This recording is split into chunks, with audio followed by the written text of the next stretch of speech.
When the lines of performance and high style cross, it creates a pretty special car. The Dodge Charger was one of those cars.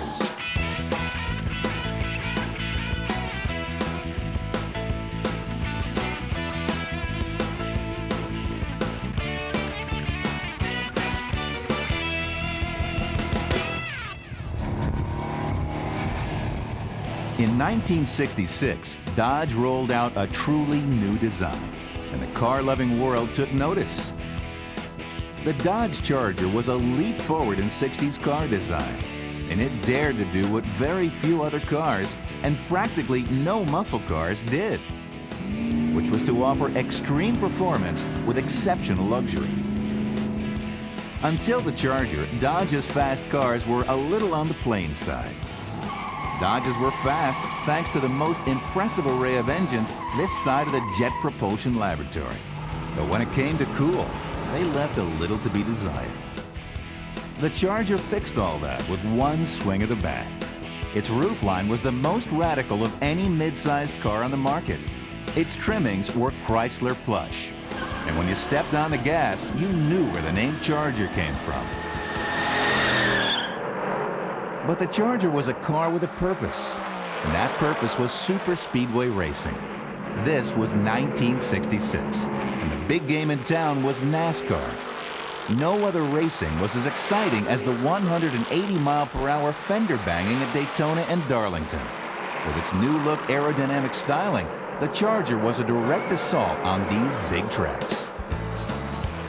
Dodge was Chrysler's hot rod division, and the Charger was proof that Dodge wasn't messing around when it came to stock car racing.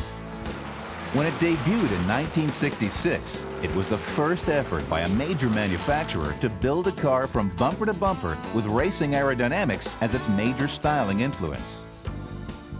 But Dodge was also Chrysler's cool car division, which meant that even though the Charger's shape was designed for high-speed competition, the car had to have a page full of luxury options to go with all that go-fast. The Charger was a lot more upscale. The Charger, I guess you could say, was somewhat like a T-Bird in that it was appealing to people of higher income, maybe a little bit more discerning taste, so to speak. The Charger was also bigger than most muscle cars, which was both a blessing and a curse. Size was good when it came to luxury and comfort, but size wasn't a plus when it came to the stoplight Grand Prix. But Dodge had no intention of building a wimpy muscle car. They solved this power-to-weight problem by simply adding more power. Thanks to the Charger's size, every engine in Dodge's impressive array of high-horsepower motors fit very nicely inside the Charger's engine compartment. The baseline Charger power plants weren't very potent, but there was plenty of room under the hood for everybody's favorite bonsai motor, the 426 Hemi. Checking the right option block would build a Charger for any purpose, from street styling to smoking them down the quarter mile. This was truly a car that could do it all. This ability to look right at home in the drive-in, the country club, or the staging lanes made the Dodge Charger one of America's all-time favorite muscle cars. Rich Panks is a collector car broker who keeps an eye on the cost and availability of these cars. The Dodge Charger, it's one of the top-notch luxury cars, becoming one of the most sought-after muscle car around. To get a car like that nowadays, it's become one of the rare things to find. Regardless of all that, though, the Charger will be best remembered for mixing it up at places like Daytona, Darlington, and Talladega. That's where this car really made its reputation. And that's where we'll pick up our story when the American muscle car returns.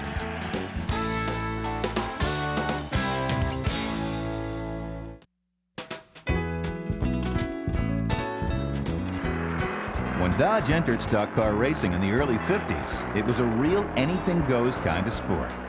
Every kind of car under the sun was mixing it up out there on the track.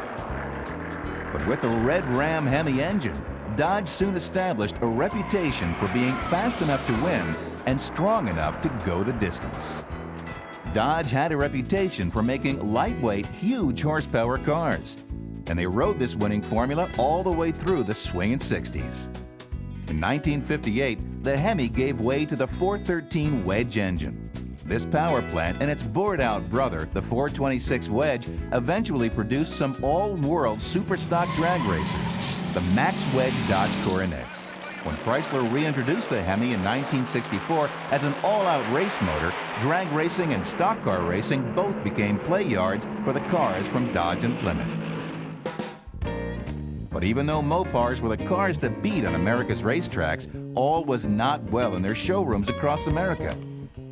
By mid-1964, the very young, very lucrative muscle car market segment was dominated by cars that looked a lot more youthful than the mid-sized Mopars.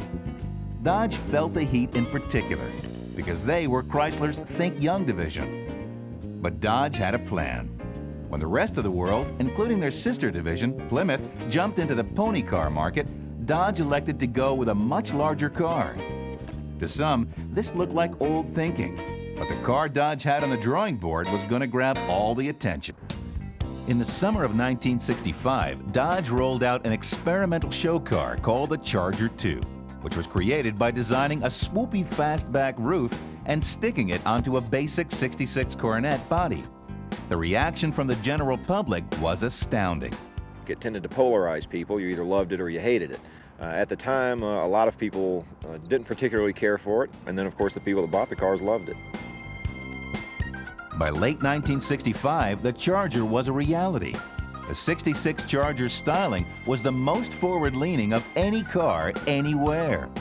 From the flush grille with its hidden headlights to the fender-to-fender taillight panel with Charger spelled out in chrome letters, the car demanded your attention. Even the side panels, which were pulled from the Coronet, looked sculpted especially for this car. By far the most arresting design feature of the 66 Charger was its roofline. It was pure fastback from the top of the windshield to the taillights, and it incorporated a flat piece of rear glass that was more of a skylight than a rear window. And if you could stop looking at the Charger's body long enough to get inside, you were surrounded by an interior that was as upscale as anything on the road, but designed to make you feel racy. 4 individual bucket seats and a console that ran the length of the interior dominated the passenger compartment. And the dash featured instrument pods that were part race car and part spacecraft. The 66 Charger's base engine was the LoPo 318, but its other engine options upped the performance curve very quickly. You could opt for the mid-size 361 two-barrel with 265 horsepower or the torquey 325-horse 383.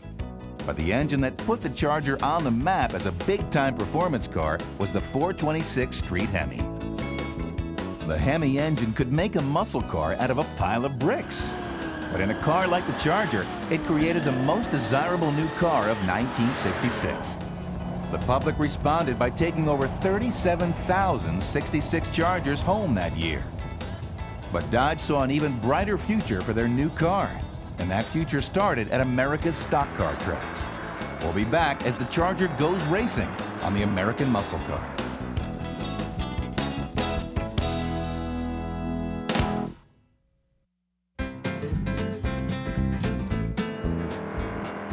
The Charger's debut as America's newest NASCAR contender started very publicly by winning one of the 225-mile qualifying races for the Daytona 500. Soon, though, it became apparent that Dodge's first attempt at aerodynamics for the high banks needed a little tweaking. Even though the fastback was great at reducing drag, the Charger's long flanks actually created rear-end lift at high speeds.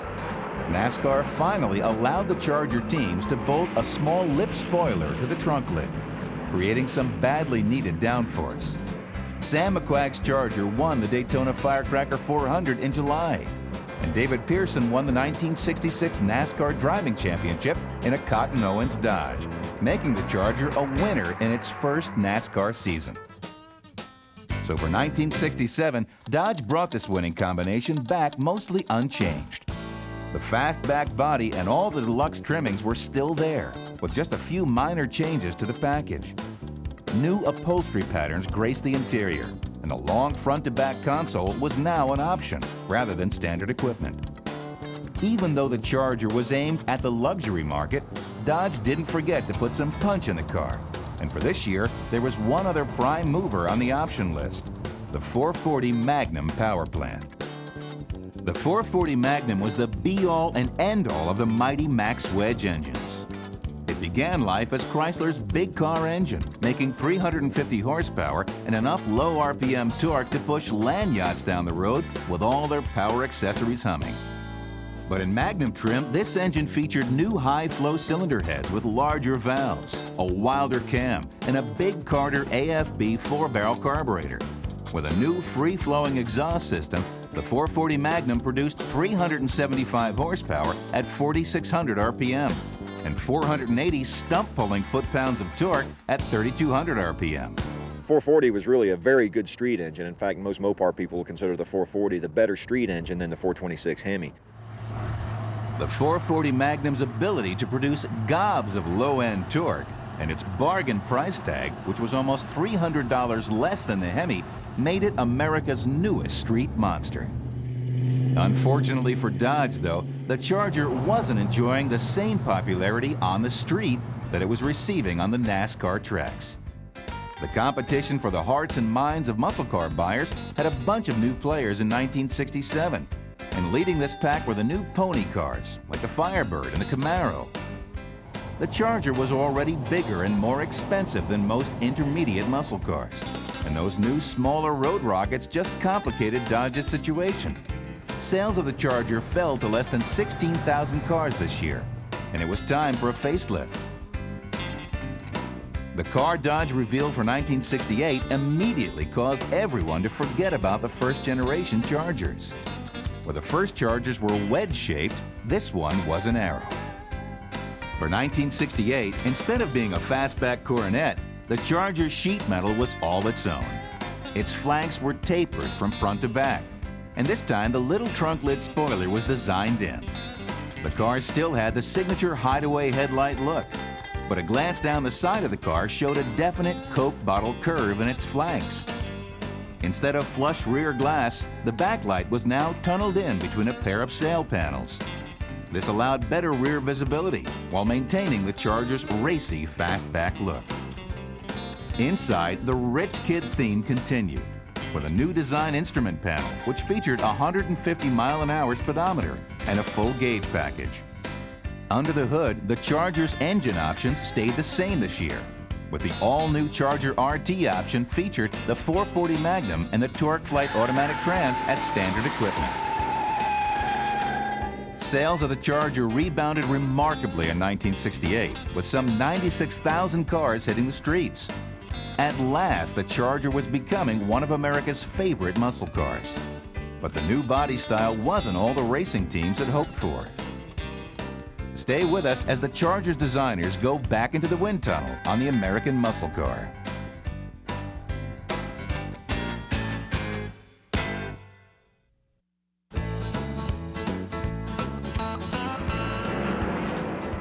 '68 was turning out to be a difficult racing year for the Dodge boys. The new Charger's recessed grille and the tunnel back rear window were causing problems on the superspeedways. Meanwhile, Ford's new Torino, which looked like a close copy of the '66 and '67 Chargers, was cleaning up. With engine power at the max, there was only one way to go faster: aerodynamics.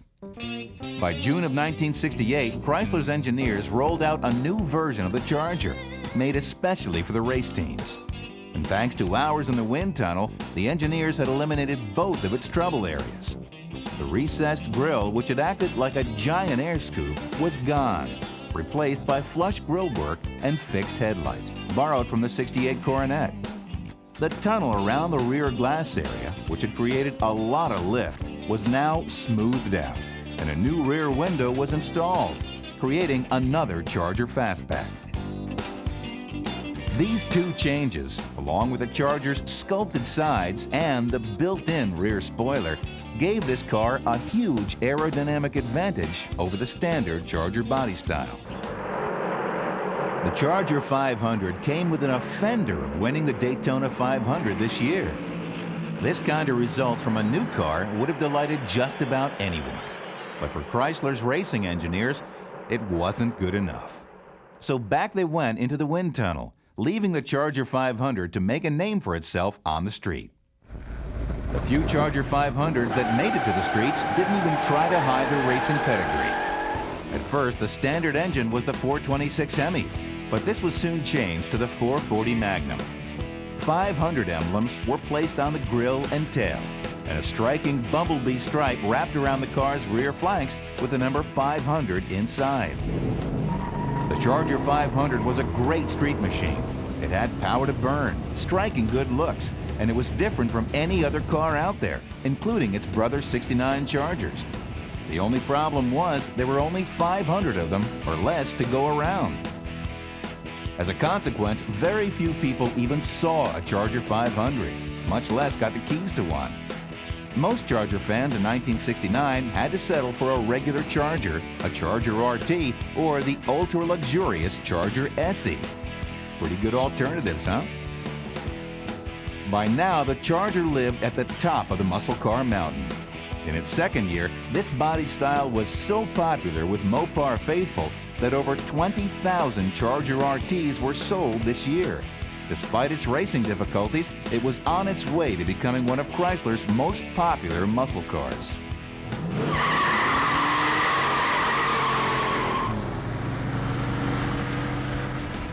Sales of all three Charger versions stayed solidly in the 90,000 car range for 1969.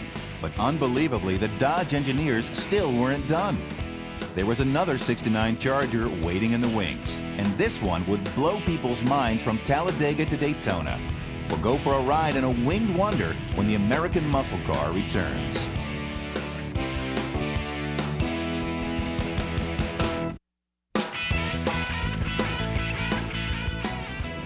After 2 tries at getting the 69 Charger into the winner's circle, Dodge had managed to create a pretty nice race car. But they were still getting trailered every week by the flying Ford Talladegas.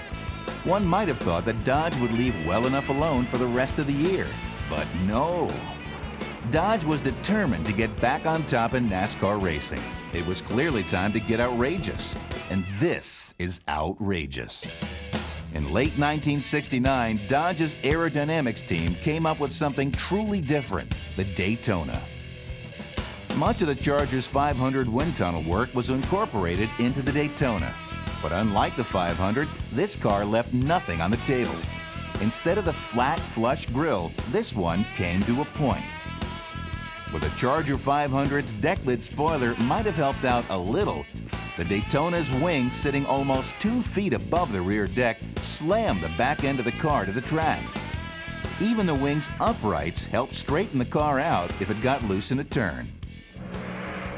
When the Dodge teams unloaded at Talladega in September, the winged wonder let all the air out of everyone else's balloons. All week, the Ford teams had been running in the 185-mile-per-hour range. But when Charlie Glotzbach ran a practice lap of over 199 miles per hour in the number 88 Daytona, everybody knew that the world had just changed. Dodge really dropped a bombshell on the NASCAR world with the 69 Charger Daytona, which of course is the wing car that everybody knows so much about. That car was designed strictly to win on super speedways, and it did a fantastic job of it. A Charger Daytona driven by Richard Brickhouse won that Talladega race. And a few weeks later, Bobby Isaac's Daytona won the Texas 500. But as the 1969 racing season closed out, the true promise of this car hadn't been realized. The few races run by the Daytona in 1969 had showed everyone that the wing car's aerodynamics were years ahead of tire technology. Dodge would race the 69 Daytona again in 1970, alongside a new wing stablemate from Plymouth, the Superbird. This year, with better tires and upgraded track surfaces, the Charger finally showed the dominance that Chrysler's aero engineers had been trying to achieve since that first fastback Charger back in 1966. It was a long-awaited but satisfying payoff. But in 1971, cars with wings were legislated off the NASCAR tracks. Dodge had proved their point, though. They had set out to own the high-bank superspeedways, and after 5 years and millions of dollars, they had done it. The next generation of Chargers would be the most successful Dodge race cars ever. He's giving the fans something to remember. One of the greatest runs for the checkered flag ever seen. When the wings disappeared, it didn't matter to the muscle car crowd one bit. There'd never been enough of them to go around anyway. And the car under the wing was everything you could ask for in a muscle car. In 1971, Dodge merged the Coronet and Charger nameplates, and the car received another restyle. Now there were 6 different models of Charger, from the base coupe or hardtop to 3 Charger 500 models, including the Charger Super B and the upscale SE version, and the hot rod of the line, the Charger RT. Even though compression ratios were dropping, Mopar horsepower still lived under the Charger's hood, with the 440 pack and the 426 Hemi still the bad boys on the block. The 1971 Charger would be the last hurrah for the Hemi, as the Charger enjoyed one more year as the most stylish of all the muscle cars. But after 1972, like most of the legendary 60s ground pounders, the Charger's muscle car career was over. The demise of the Charger really kind of follows that of the muscle car in general, and that fuel crisis, insurance rates and things like that kind of spelled the end for the Charger as well as the muscle car. There's one postscript to the story of the Charger. Maybe the most popular, or at least the most recognized Charger of all time, is this one, the General Lee. Every week for years, a 1969 Charger in Confederate battle dress and a sassy little horn outran the police and chased down bad guys on network television to the delight of millions. And a flying Dodge Charger might not have been too realistic, but the Charger did some pretty amazing things in its lifetime. So who's to say? Thanks for watching, and remember, don't crush them, restore them.